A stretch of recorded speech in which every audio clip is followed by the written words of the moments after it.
भागवत पुराण द्वितीय दू षष्ठम स्कंद दूसरा अध्याय। विष्णु दूतों द्वारा भगवान भागवत धर्म का निरूपण और अजामिल का परधाम गमन।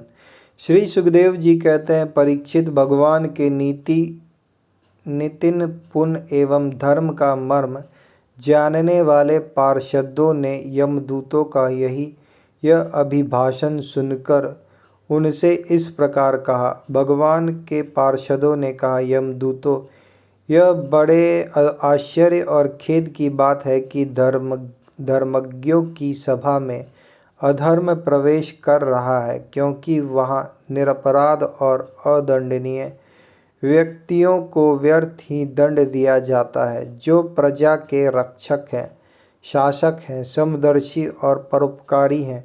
यदि वे ही प्रजा के प्रति विषमता का व्यवहार करने लगें, तो फिर प्रजा किसकी शरण लेगी। सत्पुरुष जैसा आचरण करते हैं, साधारण लोग भी वैसा ही करते हैं।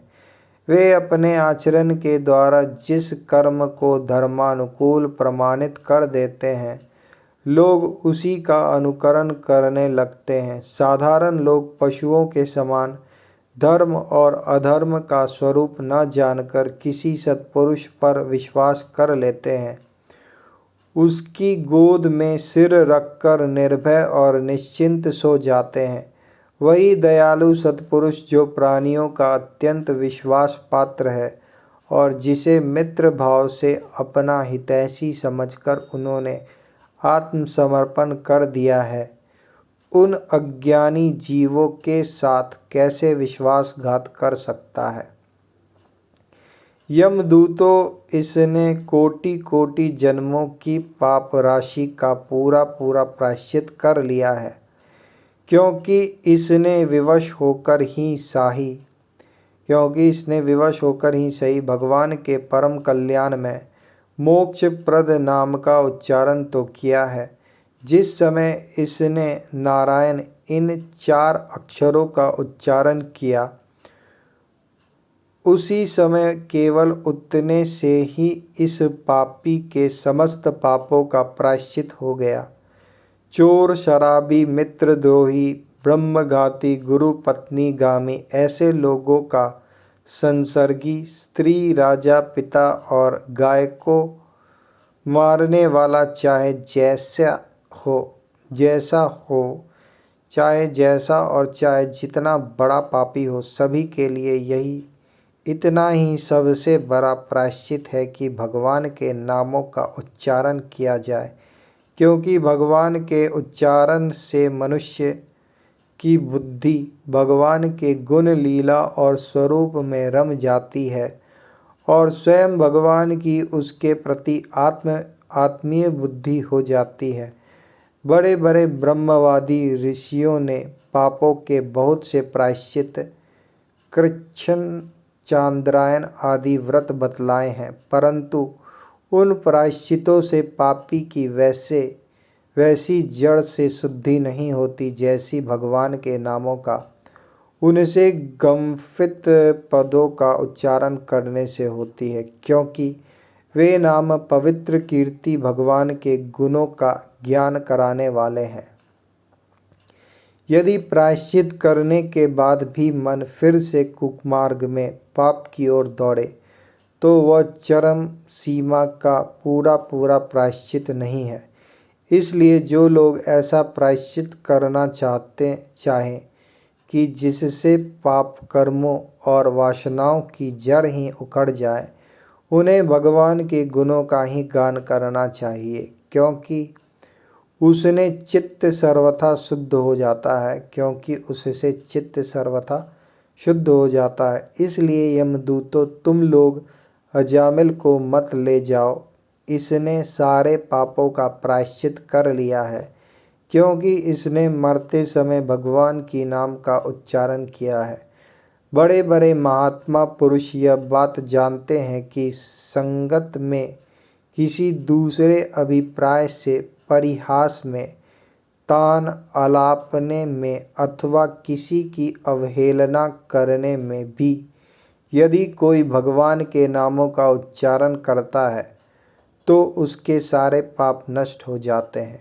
जो मनुष्य गिरते समय, पैर फिसलते समय, अंग भंग होते समय और सांपों के डसते, आग में जलते तथा चोट लगते समय भी विवशता से हरि हरि कहकर भगवान के नाम का उच्चारण कर लेता है, वह यम यातना का पात्र नहीं रह जाता। महर्षियों ने जानबूझकर बड़े पापों के लिए बड़े और छोटे पापों के लिए छोटे प्रायश्चित बतलाए हैं।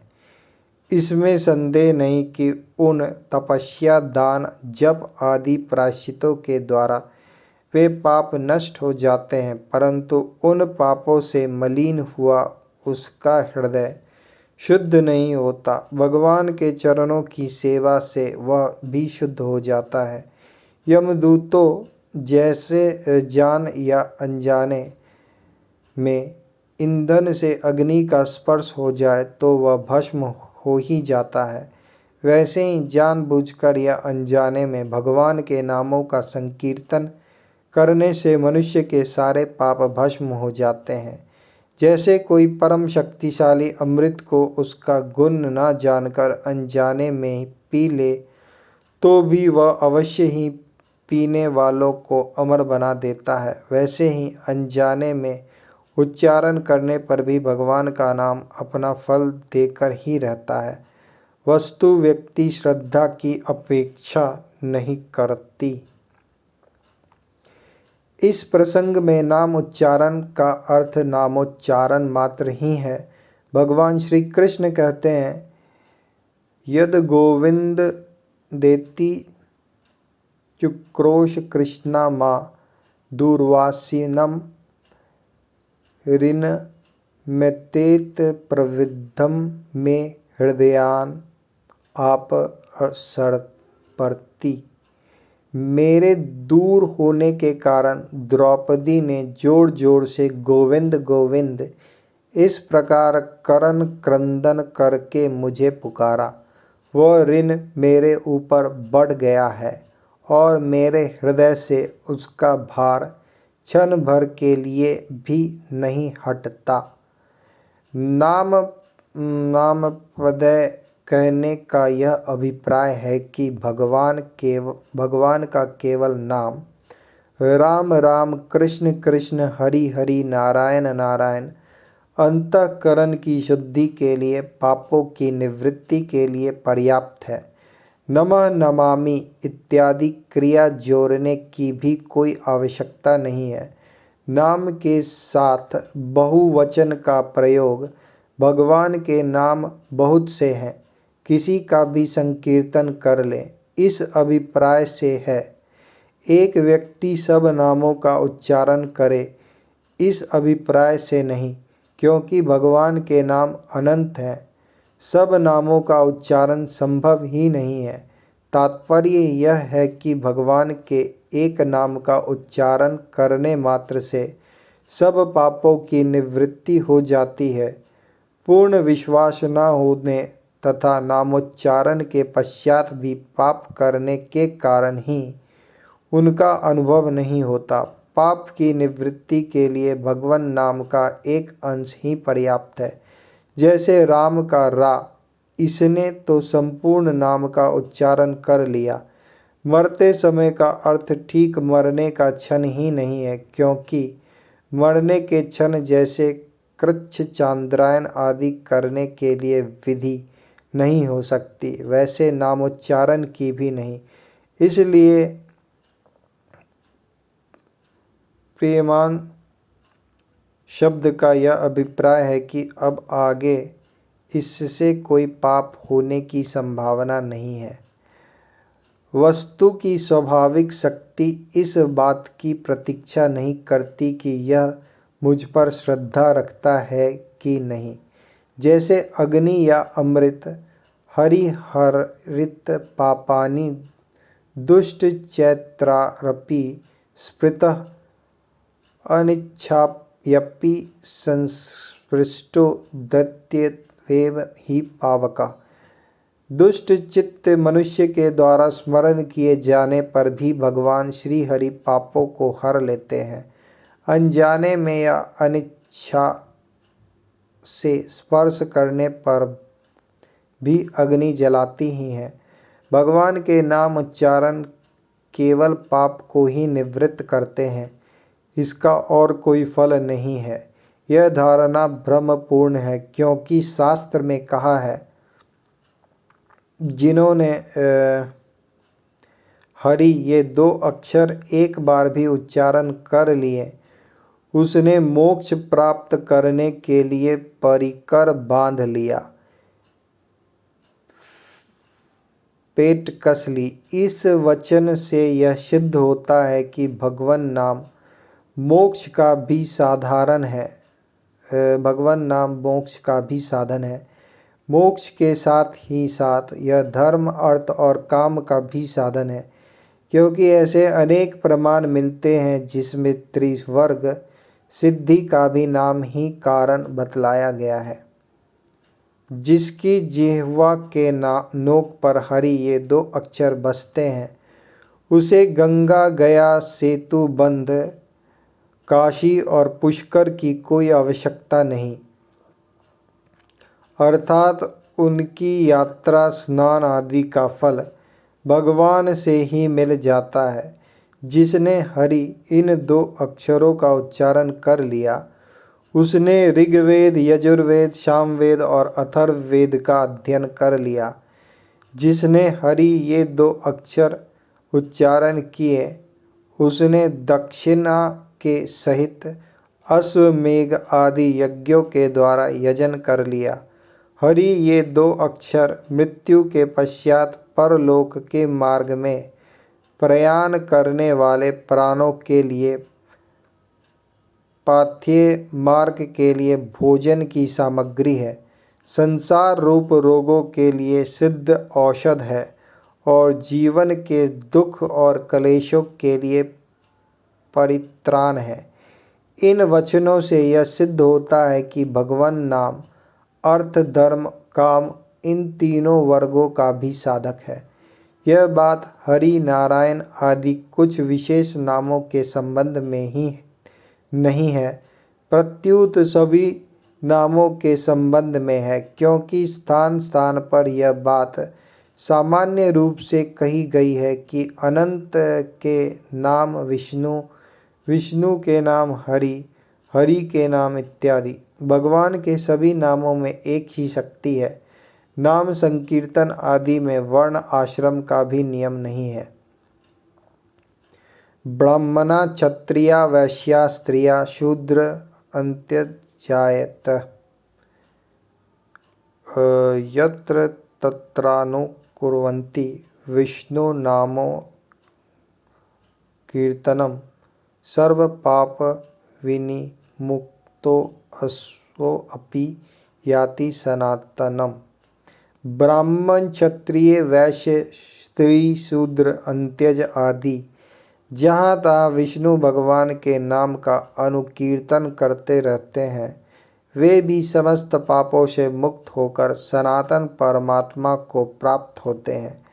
नाम संकीर्तन में देश, काल आदि के नियम भी नहीं है। श्री सुखदेव जी कहते हैं, राजन, इस प्रकार भगवान के पार्षदों ने भगवत धर्म का पूरा निर्णय सुना दिया और अजामिल को यमदूतों के पास से छुड़ाकर मृत्यु के मुख से बचा लिया। प्रिय परीक्षित, पार्षदों की यह बात सुनकर यमदूत यमराज के पास गए और उन्हें यह सारा वृत्तांत ज्यों का त्यों सुना दिया। अजामिल यमदूतों के फंदे से छूटकर निर्भय और स्वस्थ हो गया।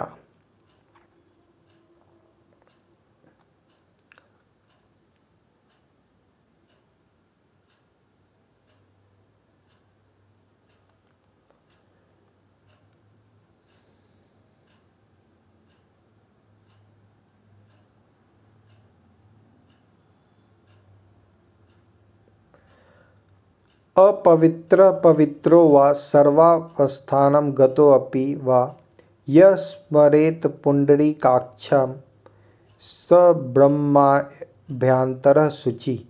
देश काल का नियम नहीं है, शौच अशौच आदि का निर्णय करने की भी आवश्यकता नहीं है। केवल राम राम यह संकीर्तन करने मात्र से जीव मुक्त हो जाता है। भगवान के नाम संकीर्तन करने में न देश का नियम है और न तो काल का, इसमें कोई संदेह नहीं। राजन, यज्ञ दान तीर्थ स्थान अथवा विधि पूर्वक जप के लिए शुद्ध काल की अपेक्षा है, परंतु भगवान के इस संकीर्तन में काल शुद्धि की कोई आवश्यकता नहीं है। चलते फिरते, खड़े रहते, सोते, खाते पीते और जप करते हुए भी कृष्ण कृष्ण ऐसा संकीर्तन करके मनुष्य पाप के केचुलों से छूट जाता है। अपवित्र हो या पवित्र, सभी अवस्थाओं में, चाहे किसी भी अवस्था में, जो कमल नयन भगवान का स्मरण करता है वह बाहर भीतर पवित्र हो जाता है। जिसकी जीवा पर कृष्ण कृष्ण कृष्ण यह मंगलमय नाम नृत्य करता रहता है, उसकी कोटि कोटि महापातका राशि तत्काल भस्म हो जाती है। सारे यज्ञ, लाखों व्रत, सर्व तीर्थ स्नान, तप, अनेकों उपवास, हजारों वेद पाठ, पृथ्वी की सैकड़ों प्रदक्षिणा कृष्ण नाम जप के 16वें हिस्से के बराबर भी नहीं हो सकती। भगवान नाम के संकीर्तन में ही यह फल हो सो बात नहीं, उनके श्रवण और स्मरण में भी वही फल है। दशम स्कंद के अंत में कहेंगे, जिनके नाम का स्मरण और उच्चारण अमंगल है। शिव गीता और पद्म पुराण में कहा गया है, भगवान कहते हैं कि आश्चर्य, भय, शोक, शठ, घोर चोट लगने आदि के अवसर पर जो मेरा नाम उठाता है या किसी ब्याज से स्मरण करता है, वह परम गति को प्राप्त होता है। मृत्यु या जीवन, चाहे जब कभी भगवान का नाम स्मरण करने वाले मनुष्यों की पाप राशि तत्काल नष्ट हो जाती है। उस चिदात्मा प्रभु को नमस्कार है।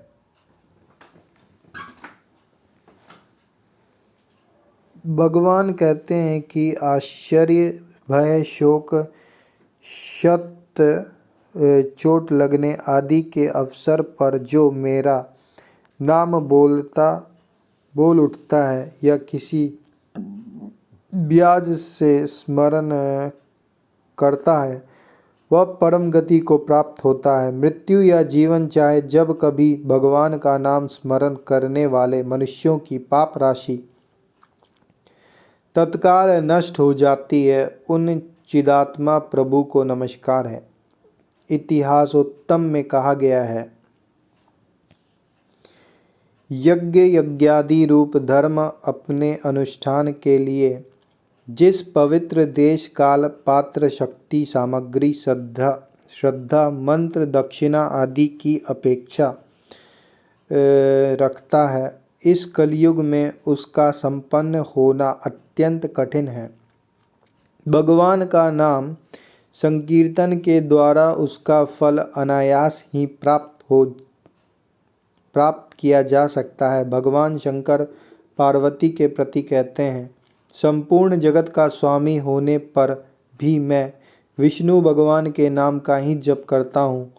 मैं तुमसे सत्य सत्य कहता हूँ, भगवान को छोड़कर जीवों के लिए अन्य कर्मकांड आदि कोई भी गति नहीं है। श्रीमद् भागवत में ही यह बात आगे आने वाली है कि सतयुग में ध्यान से, त्रेता में यज्ञ से और द्वापर में अर्चा पूजा से जो फल मिलता है, कलयुग में वह केवल भगवान नाम से मिलता है। और यह है कि कलयुग दोष का निधि है, परंतु इसमें एक महान गुण यह है कि श्री कृष्ण संकीर्तन मात्र से ही जीव बंधन मुक्त होकर परमात्मा को प्राप्त कर लेता है। इस प्रकार एक बार के नामोच्चारण की भी अनंत महिमा शास्त्रों में कही गई है। यहाँ मूल प्रसंग में ही एकादपि कहा गया है। सकृदुच्चरित का उल्लेख किया जा चुका है। बार बार जो नामोच्चारण का विधान है वह आगे और पाप न उत्पन्न हो जाए इसके लिए है। ऐसा वचन भी मिलते हैं कि भगवान के नाम उच्चारण करने से भूत, वर्तमान और भविष्य के सारे ही पाप भस्म हो जाते हैं। यथा वर्तमान फिर भी भगवत प्रेमी जीवों को पाप के नाश पर अधिक दृष्टि नहीं रखनी चाहिए।